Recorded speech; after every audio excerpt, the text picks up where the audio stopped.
Oke teman-teman semua, sekarang kita tahu bahwa kita sekarang hidup di dunia dan juga kita terhubung dengan namanya media sosial. Tentunya komunikasi dan juga informasi yang kita dapatkan secara lokal maupun internasional bisa kita dapatkan dengan mudah. Tapi teman-teman perlu tahu nggak bagaimana caranya kita menyikapi informasi tersebut dan bagaimana caranya kita menyampaikan komunikasi yang kita dapatkan melalui informasi tersebut dengan baik dan dengan cara yang benar.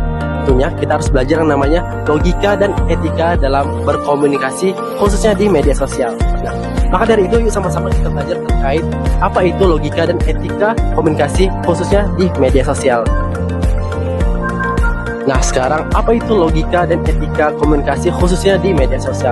Logika adalah penggunaan alasan atau bukti yang valid untuk kita menyampaikan pendapat kita kepada khalayak ramai maupun pendapat khalayak kepada individu. Sedangkan etika adalah prinsip moral kita, bagaimana caranya kita menyampaikan komunikasi, menyampaikan informasi tersebut kepada orang dengan cara yang baik dan juga dengan cara yang benar. Nah, sekarang adalah contoh bagaimana caranya kita menerapkan logika dan etika komunikasi dalam kita bermedia sosial di dunia maya maupun di dunia digital.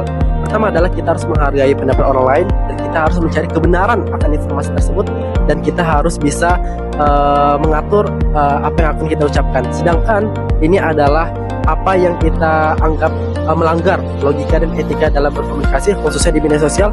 Salah satunya adalah kita menyebarkan berita bohong, kita menyebarkan hoax yang belum tentu itu benar berita adanya. Nah, itu adalah hal pelanggaran maupun hal yang patut kita laksanakan untuk menyampaikan pendapat kita dalam berkomunikasi mengikuti logika dan etika dalam berkomunikasi khususnya di media sosial. Mengapa logika dan etika komunikasi saat bermedia sosial itu penting? Yang pertama adalah kita bisa tahu bagaimana kita menjaga konsep maupun ruang digitalisasi itu agar tetap aman, agar tetap terhindar dari yang namanya hoax. Yang kedua adalah dengan kita tahu bagaimana kita menerapkan logika dan etika berkomunikasi di media sosial, itu membuat kehidupan kita juga terpapar dengan kesehatan yang baik, yang dimana kita tahu bahwa digitalisasi sekarang adalah data yang masuk terpuruknya anak-anak muda karena pengaruh digital yang tidak baik, sehingga dengan caranya kita menerapkan proses logika dan etika komunikasi melalui media sosial itu membuat kita lebih paham dan lebih aware adanya kesalahan maupun yang harus kita lakukan maupun yang harus kita perbaiki dalam komunikasi di media sosial seperti itu. Nah, jadi teman-teman ingat ya, media sosial itu adalah cerminan bagi diri kita sendiri untuk orang ramai.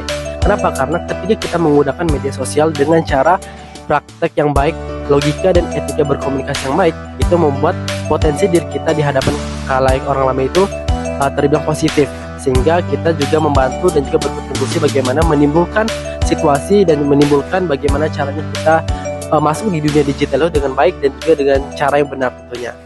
Gitu.